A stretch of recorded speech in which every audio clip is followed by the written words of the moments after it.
Bulgária eu levei uma vida comum de menino. Com as brincadeiras características de lá, que lá, por exemplo, não havia negócio de pegar passarinho. Não existia isso. Não existia futebol. Não existia estilingue, de matar passarinho. Lá, no lugar de estilingue, a gente usava funda, como no tempo do Velho Testamento. Funda é uma coisa interessante, é uma arma interessante, é uma arma mesmo. A gente acerta naquilo, nem sei como, com aquilo. E eu aprendi, como todos os meninos sabiam, uns mais do que os outros, de acertar em coisas com funda. Outras brincadeiras era luta. Boxe não existia. De luta, todo menino briga dando soco, né? Não é assim? Você já brigou muito assim, né?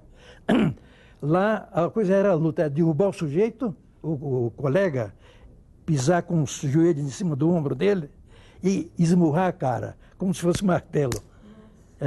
Papai e mamãe nunca nos contaram por que viemos para o Brasil. Nunca.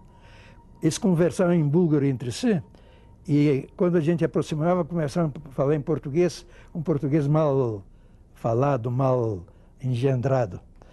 E jamais falaram sobre a Bulgária. E nunca sobre a razão da vinda deles. E nunca, também jamais falaram em voltar para lá. E mamãe era extremamente desgostosa de estar no Brasil. Porque eles estavam bem de vida lá na Bulgária. De repente, vieram para cá. Papai entrou num movimento de idealistas, de uma coisa meio romântica, uma mistura de anarquismo com revolução de fato. Eles queriam derrubar a monarquia na Bulgária, que era monarquia, e instituir uma república socialista. E não conseguiram. E fizeram um juramento entre si, se alguém fosse preso, que não delatasse os outros, não denunciasse. E de fato aconteceu assim. Um dos chefes do movimento era amigo de papai, colega de ginásio, etc. Ele fugiu na mesma noite, o movimento não deu certo. Dinamitaram uma igreja e morreram 100 e tantas pessoas. Mas o rei não morreu, porque era para comemorar o aniversário do rei. Eles, combinados com o sacristão, e distribuíram dinamite pela igreja toda, mas o negócio pifou.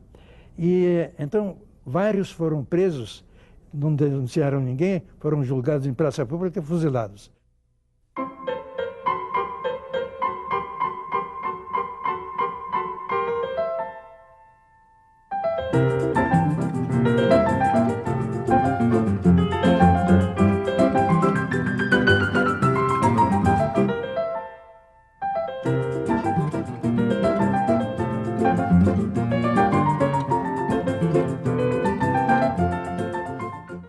Lembro de algumas coisas do tempo de ginásio. Foi uma terra de cegos. Basta dizer que nós fomos 32 no primeiro ano ginasial e passamos para 7.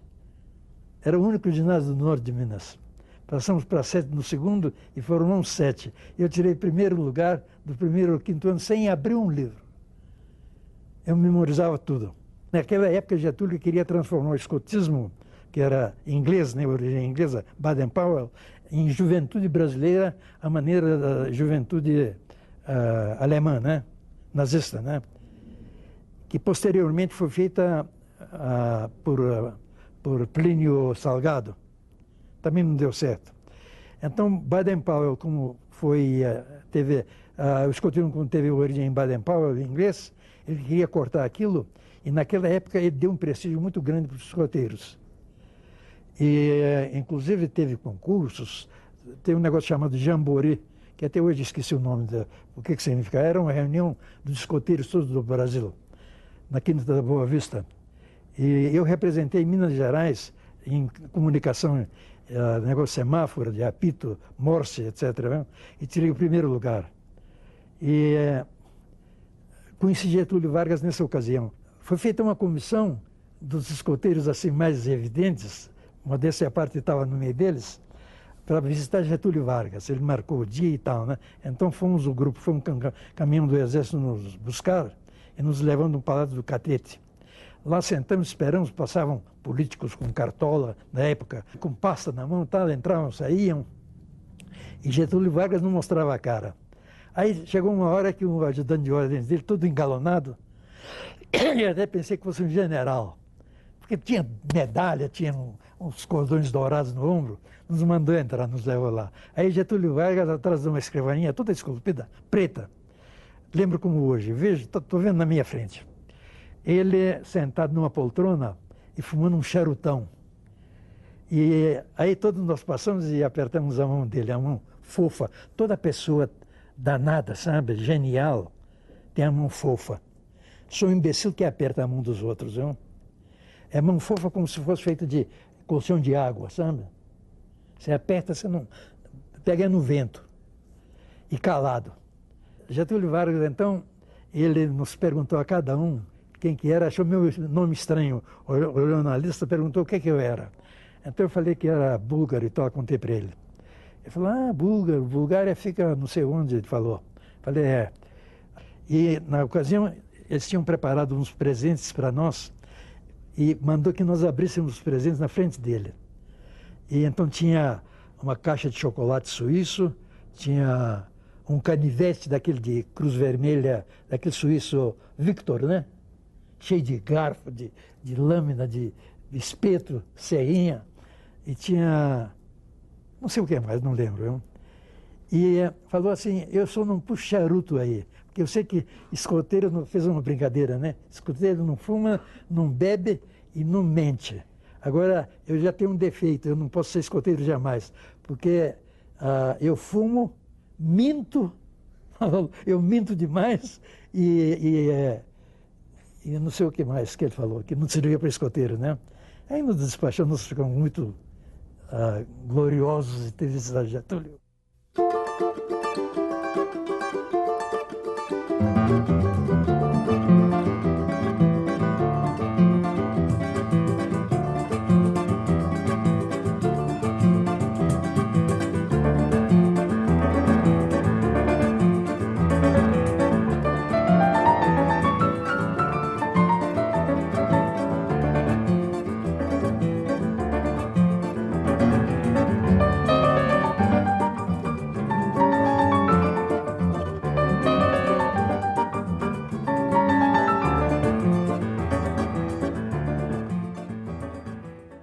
Morei numa pensão de início. É uma pensão de uma senhora que estuprou a todos nós, sabe? Era uma puta antiga da zona que abriu uma pensão, ganhou dinheiro e fez uma pensão na Avenida Francisco Salles. E cada hóspede novo era um estudante de medicina. Ela estuprava mesmo, viu? Ela levava para o quarto dela na primeira e na segunda noite e não tinha problema, sabe? Depois abandonava a gente, pegava outro que chegava. E posteriormente passei a morar numa república. Continuei a desenhar, fiz caricatura dos professores, dos colegas, de muita gente. E fiz vários desenhos, cartoons, desenhos de humor. Eu desenhei para Isaías Golger. Isaías Golger era um judeu francês que tinha na época ele fugiu da França, na época da invasão dos nazistas. Instalou uma fábrica de balas aqui em Belo Horizonte, de figurinhas, igual as figurinhas holandesas que foram as primeiras que entraram aqui. A gente tinha que fazer a coleção completa e tinha uma figurinha difícil que ninguém encontrava, para ganhar uma bicicleta ou ganhar não sei o quê. Então ele fez uma fábrica de balas, bala ruim, sabe? Mas enrolada em figurinha de jogador de futebol, do Palestra, naquela época o Cruzeiro chamava Palestra, do América, do Atlético, tinha vários times, Vila Nova, não sei o quê. E os desenhos eram feitos por uma pessoa que não sabia fazer bem o desenho. Então ele soube que eu desenhava e foi lá na escola de medicina ele pessoalmente me chamar e me propor para desenhar para ele. E eu não sabia desenhar a bico de pena, fazer aqueles relevos antigos, engrossava, apertava mais a pena onde a coisa era mais escura, deixava a pena mais leve onde era mais leve. Ninguém faz mais isso, viu? Então, eu falei com ele que não sabia fazer, ele me mostrou os desenhos e eu senti que podia fazer melhor do que aquilo, viu? Aí eu pedi para ele mesmo deu, aliás, umas penas, e me deu um tinteiro cheio de tinta nanquim e me deu umas fotografias. A gente desenhava em cima da fotografia e tinha um processo que eles usam até hoje, de lavar lavar a fotografia e ficar só o traço do nanquim. Tinha uns produtos químicos que tiravam, lavavam a fotografia e ficava o desenho como se tivesse feito num papel branco, sem fotografia embaixo. Eu fiz uns 4 ou 5 desenhos, e ao todo 10. Mas no 4º ou 5º eu já peguei o jeitão. As coisas saíam bem feitas. E levei para ele, ficou entusiasmado. E começou a me pagar, depois dobrou o ordenado. Dobrou o ordenado, eu não lembro quanto, viu? Eu sei que dava para pagar a República. E a despesa e comprar caderno, essas coisas. Aliás, eu nem precisava comprar caderno, porque meu caderno era todo desenhado. Tinha memória boa, não tomava nada. Bom, o fato é que eu trabalhei com ele durante uns 2 ou 3 anos, mas o negócio exauriu. O pessoal cansou e começou a não comprar bala mais. Acabou a fábrica dele. Nesse meio tempo, eu não sei como foi. Foi uma charge que um conhecido meu me pediu para um jornal chamado, eu não lembro se era a Voz do Operário ou a Voz do Povo. Jornal Comunista, Jornal do Povo, né? Era um tabloidezinho de uma página normal de jornal dobrada em 2, quer dizer, tinha 4 páginas, 2 folhas.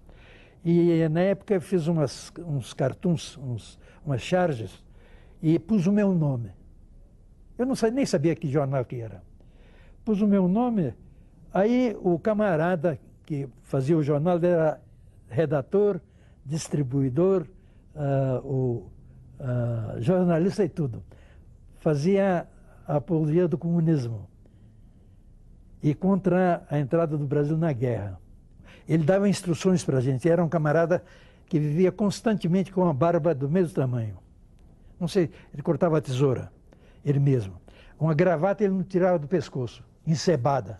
E a camisa ele devia trocar de 2 em 2 meses, hein? Com o terno todo esfarrapado, mas um sábio. Ele conhecia o marxismo, conhecia o materialismo a fundo, esses autores todos. Então a gente fazia reuniões, uma vez num lugar, outra vez em outro lugar, e a gente não tinha nome, não, tinha número.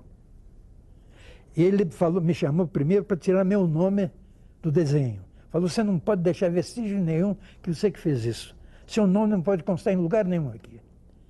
E de todos os outros também. E tanto que na época do golpe dos militares, eu fiquei receoso deles descobrirem alguma coisa, porque eles pegavam gente à torta direito, né? Inclusive foi ameaçado da polícia me visitar a minha casa, um amigo meu que eu quase reconheci a voz dele, mas não consegui reconhecer. Ele me aconselhou, dizendo que ele era da polícia, devia ser. Ele falou, olha, está marcada uma visita em sua casa para sexta-feira que vem. E deve ser de madrugada. O que você tiver lá relacionado com marxismo, com comunismo, com coisa assim, mesmo o livro de capa vermelha, você queima, viu? Mas não queima na sua casa, não. Leva para outro lugar lá no mato e queima lá, para não deixar cinza. Foi o que eu fiz. Eu desenhei para esse jornal durante 1 ano e tanto. Fiz muitos desenhos, lá eu até treinei bastante no cartoon. Depois fiz alguns desenhos na Folha de Minas.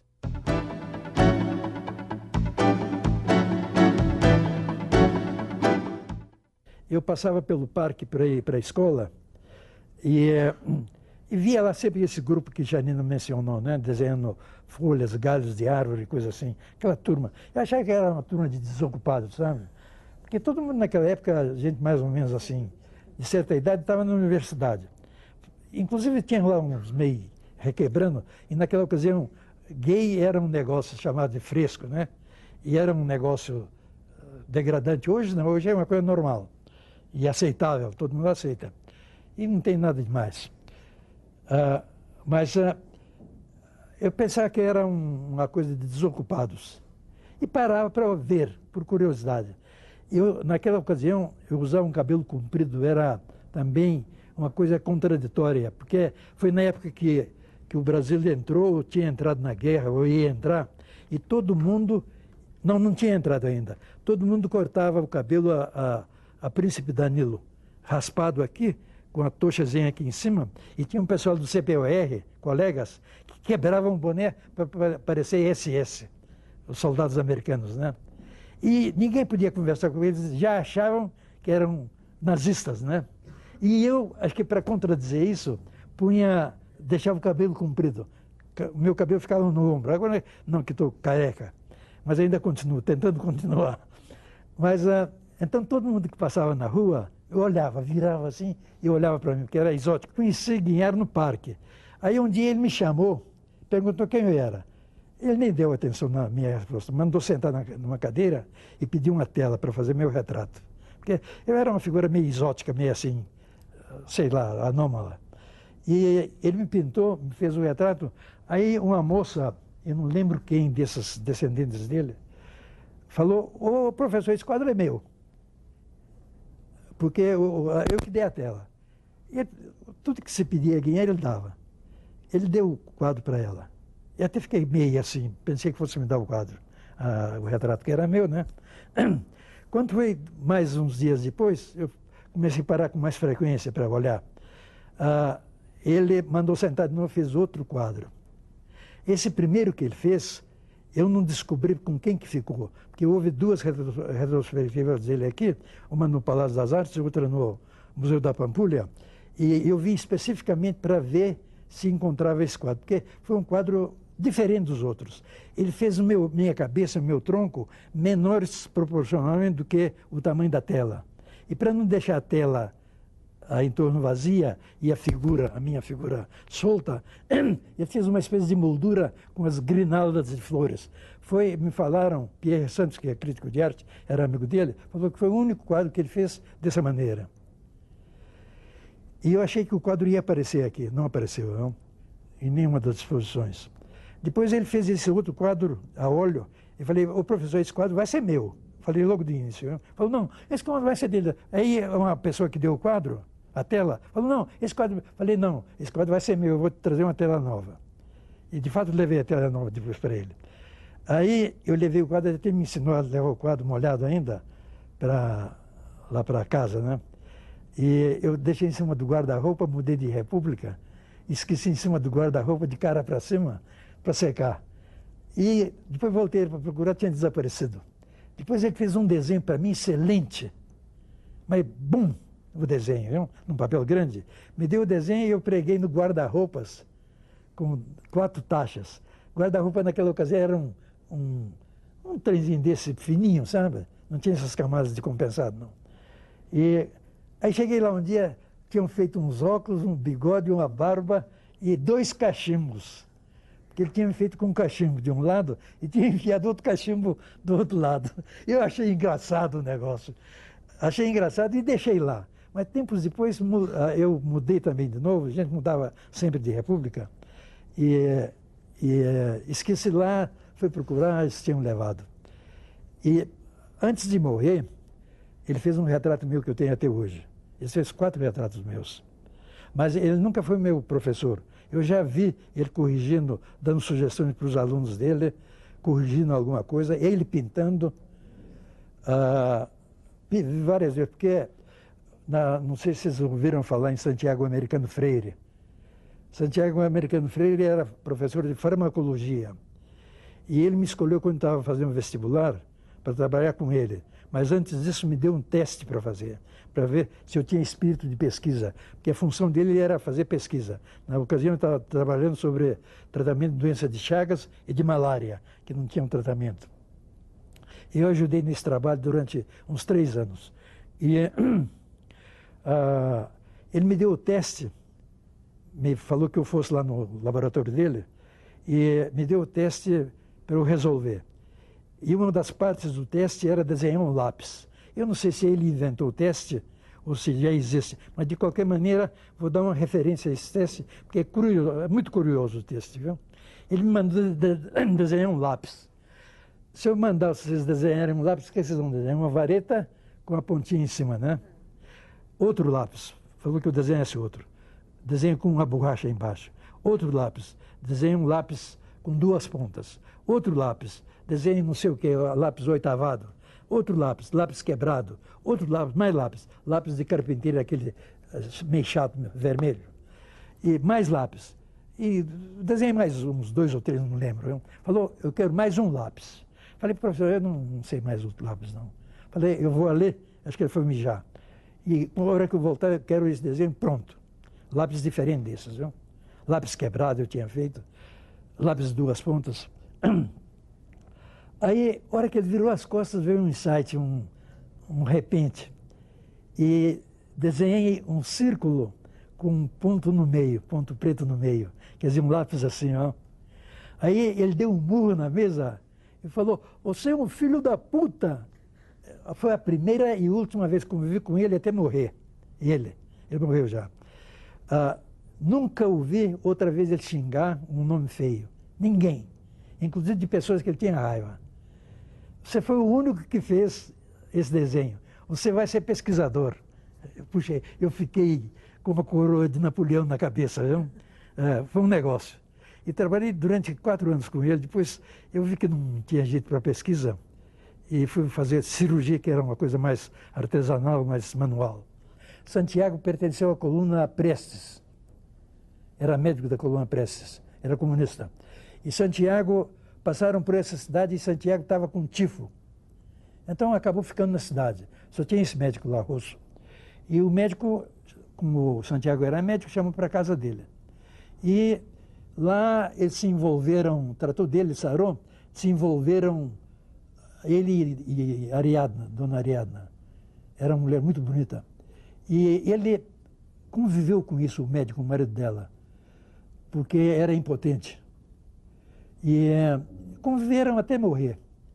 E Santiago, então, casou com ela, depois disso, e vieram para Belo Horizonte. Depois ele passou a pintar. A mulher dele, a dona Ariadna, ela tinha muito jeito para desenho e pintura. E lá eu frequentava muito a casa deles. Ela me pediu, e sabia que eu conhecia alguns pintores, ela me pediu para levar para ela um pintor para ela aprender pintura. Eu levei a Amilcar Agretti, que era um italiano, acadêmico, inimigo de Guignard. E amigo de Aníbal Matos, que era o cobrão aqui, pai de Haroldo Matos. Aí ela ficou um mês com ele, achou que era acadêmico, muito, assim, muito rígido, negócio de perspectiva, de leis, normas na pintura, não gostou. Falou, eu ouvi falar em Guignard. Você conhece Guignard? Eu falei, conheço. Aí conversei com o Guignard, e Guignard tinha uma loucura para ascensão no High Life de Belo Horizonte. Aí expliquei para ele quem era, e ele se prontificou e fomos lá, almoçamos. E Guignard era um camarada inconveniente, viu? Ele comia, tinha o lábio leporino mal operado e a garganta também com fissura de palato. E espirrava comida, saía pelo nariz, e ele não importava com isso. E nós almoçamos lá, ela ficou meio assim, aí, mas mesmo assim Santiago explicou para ela, que inclusive ia arranjar na época com pitangui, que estava começando com pitangui para corrigir o palato dele. E ele passou a morar em casa de Santiago. Ele ensinou para Ariadna o que ele sabia de pintura. Vocês não vão acreditar, em 2 meses, ela fez uma exposição de pintura como se fossem quadros de Guignard, imitando Guignard, sabe? E fez uma exposição no Rio, na galeria mais famosa da época, vendeu tudo. E, posteriormente, ela continuou pintando. E Santiago também começou a pintar. E aí enfiaram na cabeça de Guignard que ele estava sendo explorado por Santiago. Não estava. Eu fui testemunha mais do que qualquer pessoa daqui de Belo Horizonte. Foi inveja, porque muitos queriam levar os quadros dele de graça. Ele sempre dava essas madames riquíssimas. E Santiago disse para ele que não desse isso. E arranjou uma coisa na Caixa Econômica para ele depositar o dinheiro lá. E ele morou na casa de Santiago uns 6 anos. Depois ele saiu, entrou em coma diabético, porque ele tinha diabetes, e Santiago controlava, tinha um negócio do coração. Santiago controlava a diabetes dele e o negócio do coração, não deixava sem remédio. Ele foi parar na enfermaria da Santa Casa. E ficou lá 1 mês sem ninguém tomar conhecimento dele. Esses amigos ricos dele do High Life.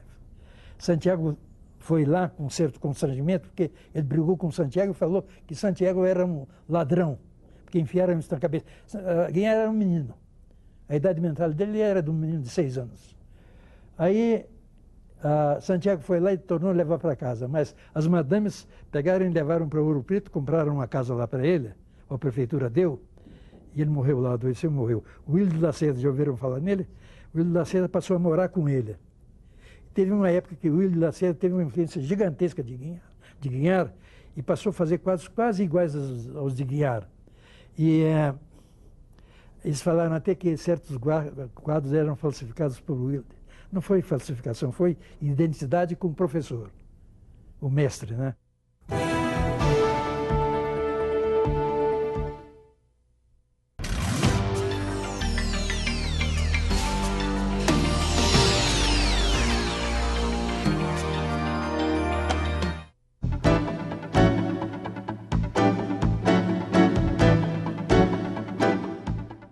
Essa exposição de arte moderna eu assisti na época, mas eu não tinha noção bem.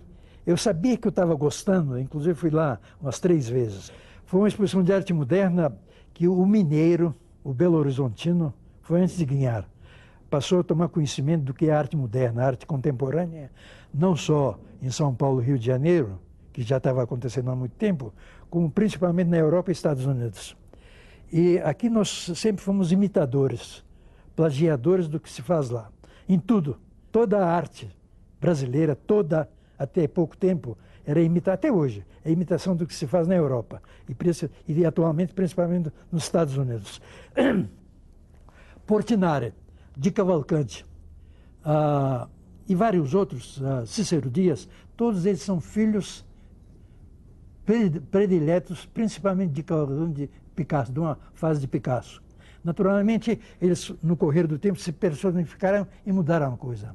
A exposição de 44 foi um escândalo aqui em Belo Horizonte, porque aqui havia, nessa exposição, havia árvores, em vez de verdes, como nós sabemos que são, árvores vermelhas, montanhas azuis, pôr de sol verde, pessoas com cara toda torcida, é o expressionismo, né? Com olhos um maior do que o outro, braço mais curto do que o outro, a mão deformada, pé deformado, posição deformada, forçada. Isso não era hábito de se ver aqui.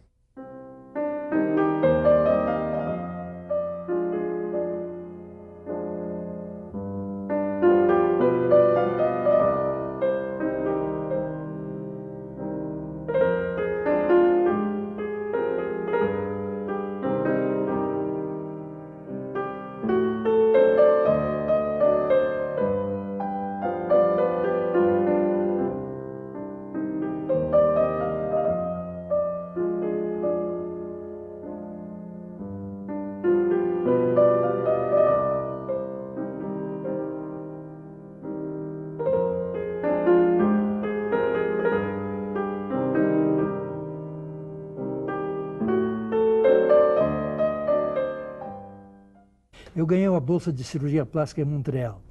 A cirurgia plástica foi oferecida para a escola daqui, a bolsa, para uma pessoa, um recém-formado, que tivesse um certo traquejo de cirurgia. E eu tinha traquejo de cirurgia, porque por causa do desenho que eu fazia para os professores, eles me adulavam para fazer desenho para eles. E o que eu pedia para assistir cirurgia, para ajudar a cirurgia, eles facilitavam tudo para mim. Então fui para Montes Claros para ganhar algum dinheiro e aprender francês com um padre que havia lá, um padre francês. E chegou a época de viajar, uns 2 anos depois, na véspera de viajar, um mês antes de viajar, eu tinha um irmão que era engenheiro, morreu num acidente de avião. Eu desorientei e caí na gandaia, sabe? Achei que o mundo ia acabar. E esse triângulo, eu estava comentando com ela, Belo Horizonte, Rio de Janeiro, São Paulo, eu conheci todo igual a Jorginho Guinle, só que não tinha o dinheiro dele, sabe? E não eram artistas também de Hollywood, eram artistas da zona de lá, sabe? O fato é que o dinheiro eu gastei todo, mas posteriormente tomei consciência da coisa. Que eles me mandaram carta, mandaram um telegrama primeiro, mandaram uma carta para dar uma explicação. Por que eu não fui? Eu podia ter escrito pedindo para ele ir e explicar o caso, né? E não fiz. Aí comecei a fazer uns cursos lá em São Paulo. Naquela ocasião não havia pós-graduação, eram cursos por tantas horas.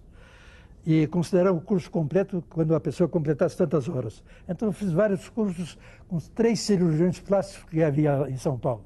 No Rio tinha 2, em São Paulo 3 ou 4. Eu fiz nessa época que eu fiz desenhos principalmente para jornais de Montes Claros, que havia 2. Era constante a charge que eu fazia, o cartoon que eu fazia. caricaturas. Tinha uma revista que toda vez publicava uma caricatura de uma pessoa em evidência em Montes Claros.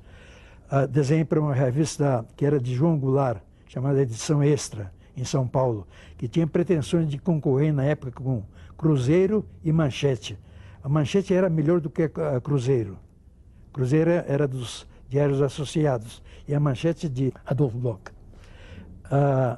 Desenhei para Manchete, desenhei para Cruzeiro também alguns desenhos, poucos desenhos. Agora desenhei mais para essa edição extra, que estava esperando umas máquinas que se tinham importado da Alemanha, João Goulart, da Alemanha, para sobrepujar essas duas revistas que já existiam.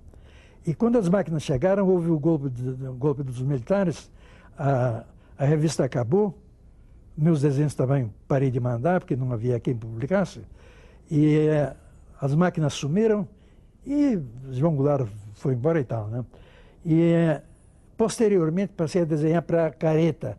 Careta era uma revista antiga, famosa no Rio de Janeiro. Ela tinha sido fundada em 1912, uma coisa assim. E ela permanecia, sabe? Esses grandes cartunistas que desenharam nela, Theo, Augusto Rodrigues,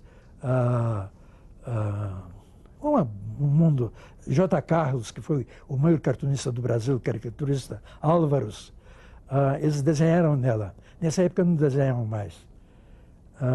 Eu desenhei, eles publicaram muitos desenhos meus. Passei para a pintura sob influência de Godofredo Guedes, de certa maneira, que era muito meu amigo, pai de Beto Guedes. Ele fazia pintura acadêmica, aquele pôr de sol com coqueiro fazendo sombra, refletindo na água, barcos com vela enfunada, luares prateados e coisas assim. E eu passei a imitar Godofredo. E ele não queria que eu pintasse porque ele falava que eu era leviano, que só o verde tinha 64 tons e todos tinham um nome. E que 64 tons, para aprender a utilizar, não eram brincadeira, não? Que eu devia desistir disso. Não? E quem me estimulou mais foi minha mulher. E aí eu passei a pintar como Godofredo Guedes. Repeti o que ele fazia, sabe? E pintei mais ou menos durante uns 6 meses, eu devo ter pintado, pintava dia e noite, inclusive ia à Santa Casa esporadicamente, parei com operações, consultório e tal. E ninguém entendeu isso em Montes Claros. Mesmo a minha mulher não entendeu. Falou, isso é um absurdo, você com tanto serviço para fazer, e você ficar pintando coqueiro e não sei o que lá mais. Mas ela gostava, porque ela era acadêmica. Ela aprendeu a pintar também, mas acadêmica na escola que ela estudou. Aí chegou um momento, foi um momento dramático para mim, não? Me deu uma dor de cabeça, que tem a impressão que eu desse um espirro, minha cabeça ia arrebentar, igual aquelas torres lá de Bin Laden, lá nos Estados Unidos. Aí eu enjoei daquilo, não sei se foi tinta demais, pintava a óleo, ou se foi o motivo. Passei a fazer coisas que o Godofredo fazia. E aí, eu sou de repentes. Eu peguei uns 50 e tantos quadros, não lembro quantos, viu? Sem moldura. Amontoei no quintal, derramei um vidro de álcool e um vidro de querosene em cima dos quadros e toquei fogo. Foi o espetáculo mais bonito que eu já vi na minha vida.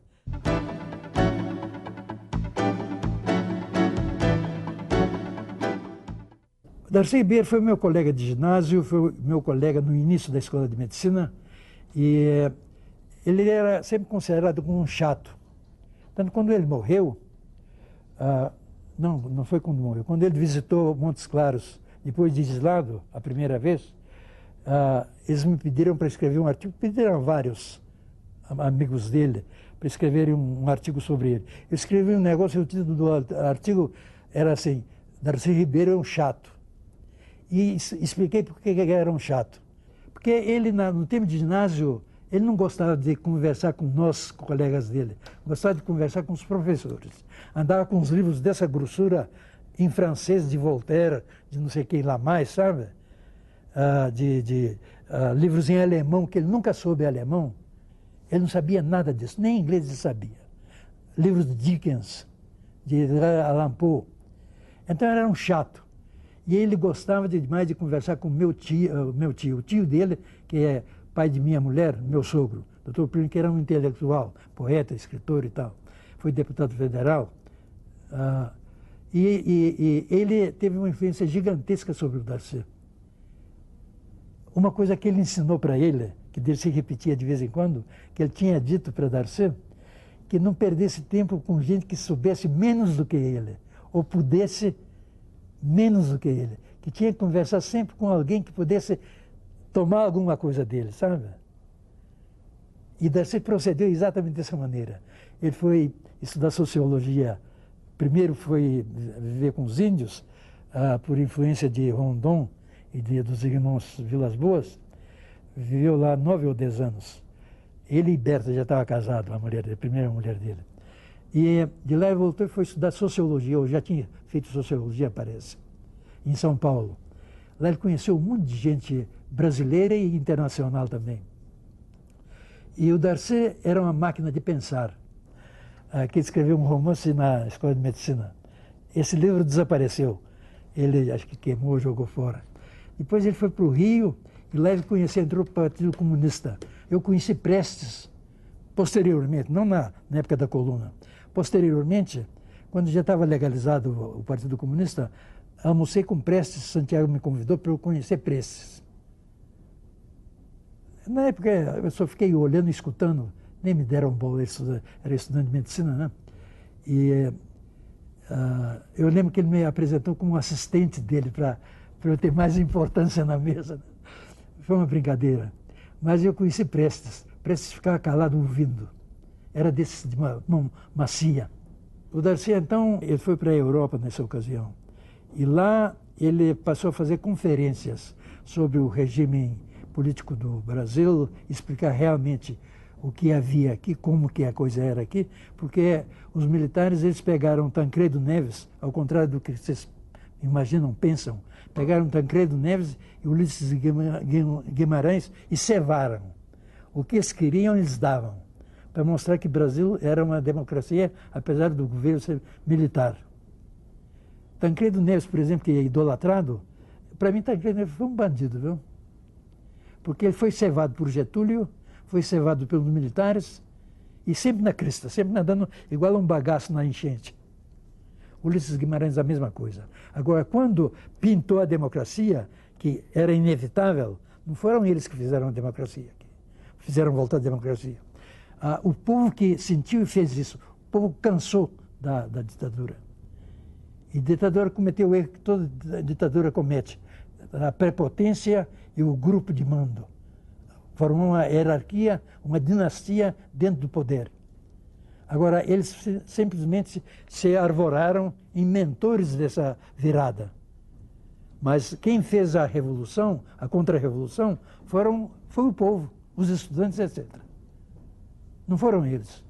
Agora, eu não admiro nem Tancredo Neves, nem Ulisses Guimarães. E eu acompanhei isso em vivo, como se diz. Até hoje sou comunista, mas sou comunista, assim, pavoniano, a maneira de Niemeyer. Porque Niemeyer não é coisa nenhuma comunista. Ele não conhece um pobre na vida dele.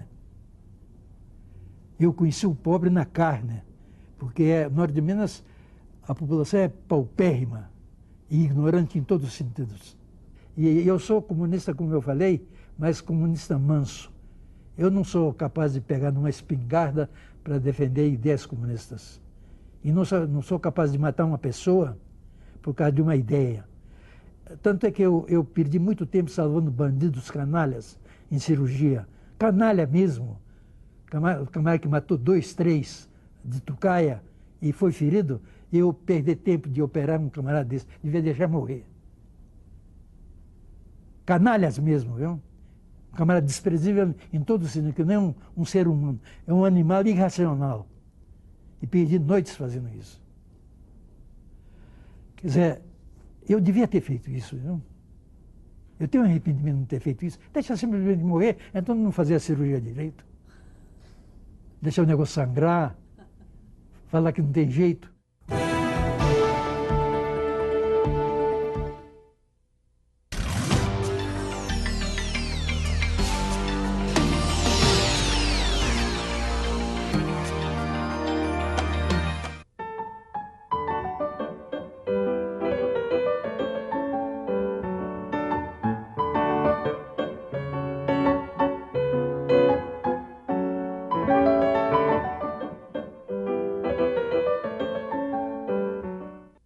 eu parei de pintar. E depois, quando eu recomecei a pintar, estimulado mais por minha mulher e por um amigo que eu tinha que faleceu, Herculano Campos, era um pintor, grande pintor, retratista. Ele teve muita influência na minha vida de pintor.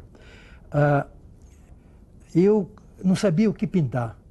Passei durante algumas semanas, os primeiros quadros que eu fiz, imitando o Herculano. Marinhas, coisas assim. Depois eu abandonei aquilo, sabe?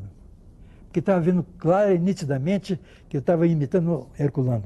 Então procurei uma temática. Eu utilizo a figura humana.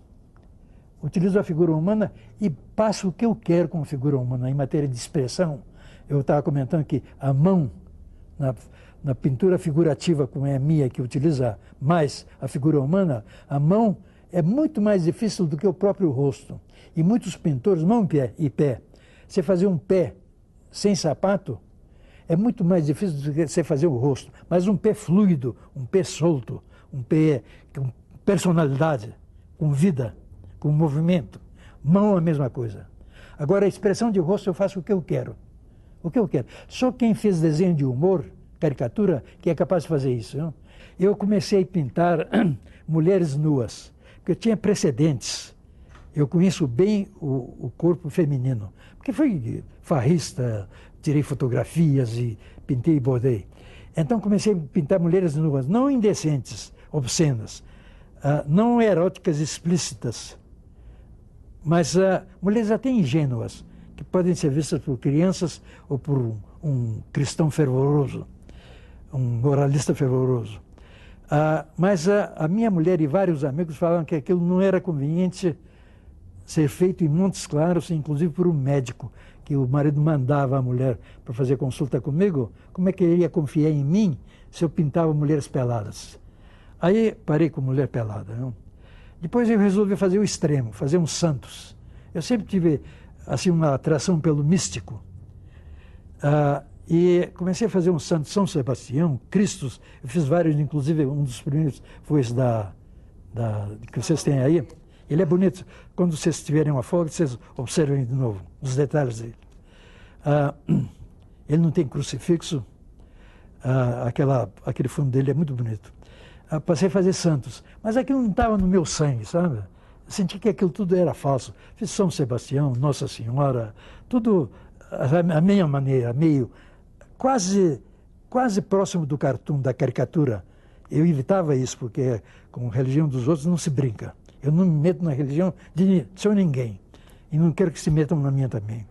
Na falta da minha, né? Mas comecei a pintar santos e a coisa não ia bem, não, sabe?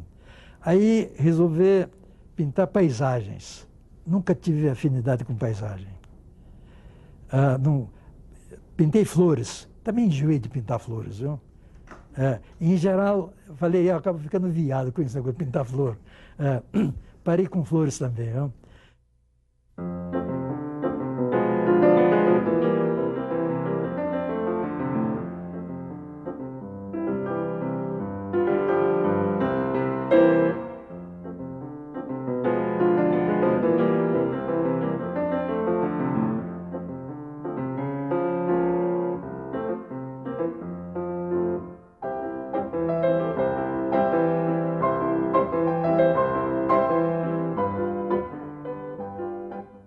A gente é escravo disso. Não? E eu larguei a medicina exatamente por causa disso. Porque tinha um horário para tudo e era um escravo que eu não sabia que era escravo. Escravo dos doentes. Quando eu percebi que era escravo, eu larguei a medicina de um dia para o outro. Foi uma coisa dramática na época em Montes Claros. Porque eu não voltei a Santos. Tinha uma cirurgia marcada para o dia seguinte, que eu fazia cirurgia. Uma cirurgia só. Eu falei que não ia fazer, que dois colegas meus que trabalhavam comigo fizessem. E não voltei à Santa Casa, onde sempre trabalhei, durante 6 meses. Nem passava na frente da Santa Casa. E tirei o telefonema, era um em cima do outro. Eu desliguei o telefone da parede e falei com a telefônica para não ligarem mais para mim. Aí correu o boato que eu estava com câncer, que estava no CTI, que tinha ido para São Paulo, que estava agonizando, mas que eu tinha... Veja, o que é o boato, né? Que eu tinha recomendado que se eu morresse, que fosse levado para Montes Claros, que eu queria ser enterrado lá. E queria ser enterrado em pé. Eu devo ter comentado isso com alguém em algum botequim, que eu gostava muito de botequim na época. Então eu inventei de fazer autorretratos. Os 2 primeiros autorretratos que eu fiz, que eu mandei para um deles foi premiado pela Newton Paiva, foi junto com São Francisco. Todos os 2. São Francisco, na época que o Brasil perdeu a Copa, e por culpa eles diziam que era por culpa de Cerezo, né? Então fiz Cerezo chorando e São Francisco abençoando Cerezo, perdoando, né? E eu atrás de São Francisco, com os dedos com as mãos assim. E fiz um outro autorretrato, esse que foi premiado. Esse eu fiz o São Francisco abençoando o espectador, olhando para frente, segurando um tatu nos braços, de lobo, de passarinho no ombro. E o fundo, no livro tem esse. No fundo tem a bandeira nacional como se fosse a paisagem. E eu também estou de lado, constrito. E tem um menino comendo melancia, está pouco somando com São Francisco, comendo uma fatia de melancia. Foi o primeiro autorretrato que eu fiz. E daí para a gente fiz inúmeros autorretratos de brincadeira, uns aproximando do cartoon, porque eu tenho medo de cair no campo do cartoon. Eu tinha vontade ainda de fazer caricatura e cartoon, mas tenho medo de desviar minha pintura, que ela está no gume do limite. Se tender um pouquinho para o lado do cartoon, eu caio no cartoon de 2 metros de tamanho. Se eu tender para o outro lado, eu caio na pintura trivial que rola por aí. Então, é muito difícil de eu me manter num lugar assim razoável, sem cair para um lado ou para o outro. É difícil. Eu fiz um quadro autorretrato com minha mulher um menino de rua em dia de feriado, cheio de bandeirolas verdes e amarelas, o Tiradentes, esse da Avenida Afonso Pena, também com corda no pescoço, e em cima as montanhas, não tem perspectiva, as montanhas cortadas, comidas pelas máquinas de minério, né? Então, e minha mulher, escrito assim no peito dela, numa camisa, numa blusa, com a cara de Pato Donald, I love Donald, em inglês, né? E eu segurando uma Coca-Cola como se fosse a saúde, né? Quer dizer, Coca-Cola não é nada nossa. Pato Donald muito menos, né? Num dia de feriado. Que feriado é esse? Que tinha Tiradentes e as bandeirolas, né? E o menino segurando, não um bandeirola, mas um papagaio, um arara. Verde e amarelo também. Menino de rua, até mal feito de propósito. A gente não está dando atenção a ele, não. Quer dizer, os patriotas esclarecidos seríamos nós, eu e ela. Ela é uma cretina, porque está com o Pato Donald no peito. E o outro cretino porque estou segurando a Coca-Cola. Com prazer, com orgulho. E com a camisa do Flamengo. Quer dizer, estou um pouco somando se é dia de Tiradentes, se é pátria, se é Brasil, se o que capeta é. Quer dizer, esse quadro, era um quadro para ser premiado, porque tinha uma mensagem, tinha conteúdo. Ele foi filmado pela TV Globo, na época, e eu assisti à filmagem. Eu e os outros pintores. Na ocasião, eu nem me julgava pintor. Eles olharam o quadro, olharam, saltaram, não filmaram. Fizeram um documentário de tudo. Esse quadro não entrou. Saltaram, simplesmente. Tem a impressão que Coca-Cola é um dos maiores fregueses da TV Globo, né? Eles podiam ficar ofendidos. E ele estava ostensivo à ofensa. Saltaram. E antes de terminar a exposição, o quadro sumiu da exposição. Tiraram o quadro, viu? Quer dizer, houve isso. E imaginei de fazer uma crítica aos sentimentos humanos. E realmente consegui isso, sabe? Isso foi objetivado. E através da minha figura no autorretrato, que eu posso criticar você com toda a liberdade, porque não estou criticando aparentemente você, criticando a mim, que eu estou lá. Autorretrato, isso assim. Os meus quadros têm 2 leituras.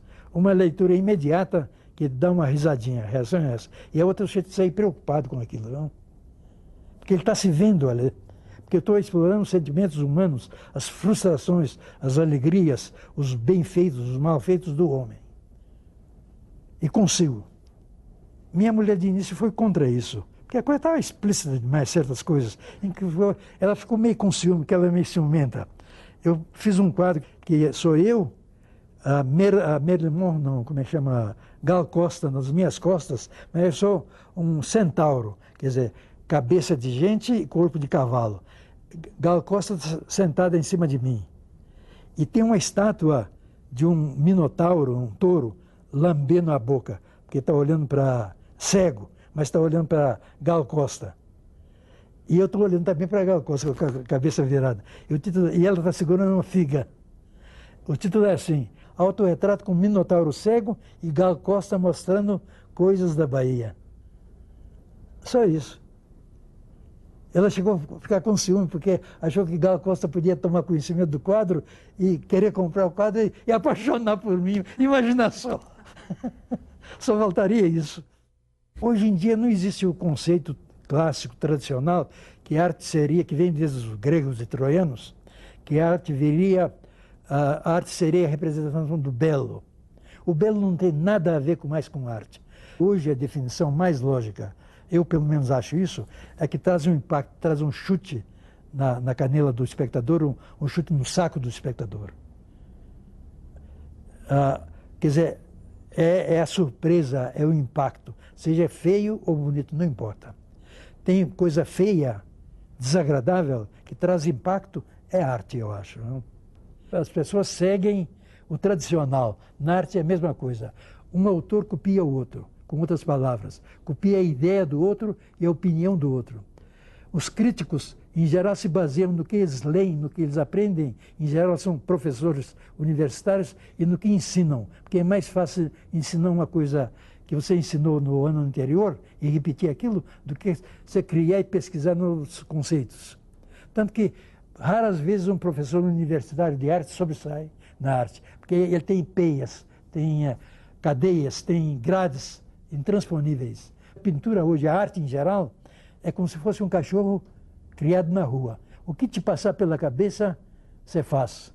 O que passa pela cabeça do cachorro de atravessar uma avenida, ele espera o carro passar, daí a pouco faz isso e vai do outro lado.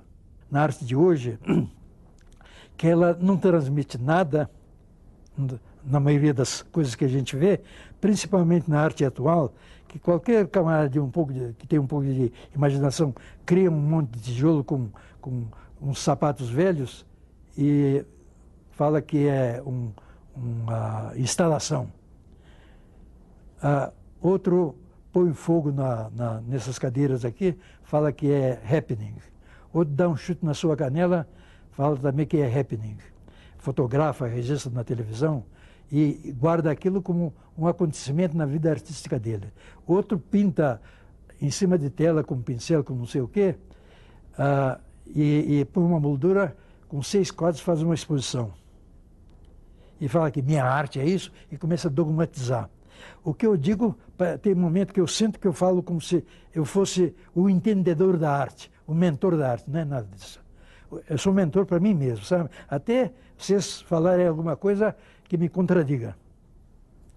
Agora, eu acho isso da arte de hoje. Está muito aleatória, muito imprecisa. E os artistas, chamados artistas de hoje, eles não têm um preparo.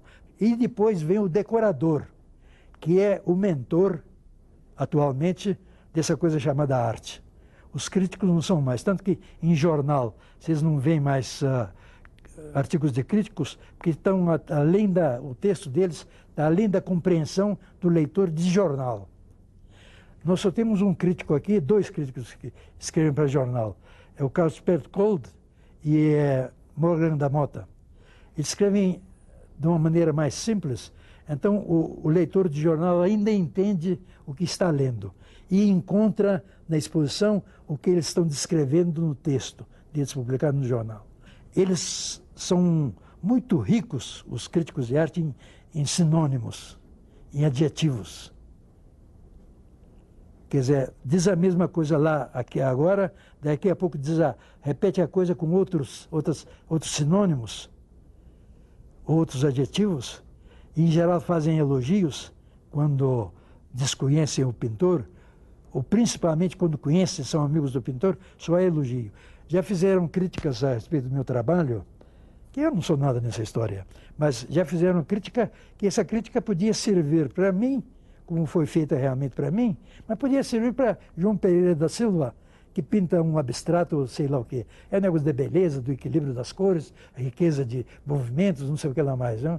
Perspectiva, a técnica perfeita, não sei o que lá mais. Isso não é nada. Não? Hoje em dia, qualquer coisa que a gente pensar em matéria de futuro, que a gente tentar prever, tem que pensar em coletividade, em multidão. Quer dizer, esses colecionadores de arte, que tem quadro de não sei quem, de fulano, de Beltrano e tal, esses são os egoístas que põem aquilo no quadro da parede dele e só entram amigos deles, que são outros ricaços que estão pouco importando com isso, querem tomar uísque e arranjar mulheres, sei lá, e ganhar dinheiro, é lógico. Eles não têm interesse pelo quadro que ele tem lá, não. Ele que tem interesse, porque ele é um pintor frustrado. Ele sente a pintura, mas não é capaz. Então, a arte hoje em dia é um engodo. Essas balaiadas que os críticos dizem, que os galeristas dizem, que os próprios artistas dizem que é uma coisa de criação, que está num momento de criação, de inspiração. Que inspiração? Coisa nenhuma, sabe? Tanto que o Chico aceita quase por encomenda, como se fazia na Renascença.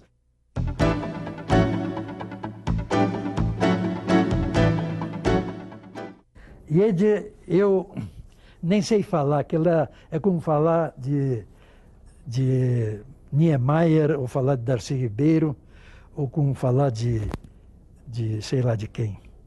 E eles não têm medidas, não têm método. Para mim, para o meu uso, e realmente é de meu uso, de cama e mesa, como se diz, ela é uma pessoa fantástica, viu? Ela é completamente contrária a Darcy Ribeiro, que é primo dela. E foram criados quase juntos. A Darcy é um malandrão.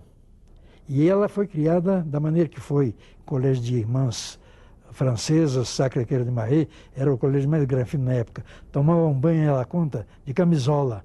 E cada aluna tinha, as internas, tinha um quarto individual e um espelho de 1 palmo de tamanho, para não olhar o corpo. E só falava em francês. Ela teve uma educação, comia banana, quando nós casamos, ela comia banana com garfo e faca. Engarfava o garfo na banana e cortava e depois picava o negócio. Eu comia banana até com casca. Não? Quer dizer, ela me educou um monte de coisas, me ensinou um monte de coisas. Né? Não colocar cotovelo em cima da mesa, não abrir a boca quando estivesse mastigando, uma série de coisas. Mas eu também, em matéria de sacanagem, ensinei um monte de coisas para ela, sabe? Que ela nem sonhava. De modo que foi tomar lá e dar cá, como o Sarney inventou o neoliberalismo. Né? É. A coisa vai bem até hoje. Eu gosto demais dela. Se eu tivesse de casar, eu casaria novamente com ela. Até propus para ela uma vez a gente separar, mas com a condição de casar depois. Mas se um de nós não quisesse casar, firmasse o pé, que ia ficar por isso mesmo. Não? Mas a condição básica seria casar novamente. Eu tenho certeza, e ela me afirmou categoricamente, que casaria de novo comigo, apesar do meu caráter, do meu aspecto de estar ficando careca, de não ter mais cachorro-colo, nem conversível, nem cabeludo, nem coisa nenhuma. Agora, eu tenho certeza absoluta que nem olharia para outra mulher. Nem olharia. Não? Até quando eu ando com ela, pelo menos, eu não olho para mulher nenhuma. Só olho para a mulher quando ela está longe de mim. Ela é isso, ela é tudo para mim. Não?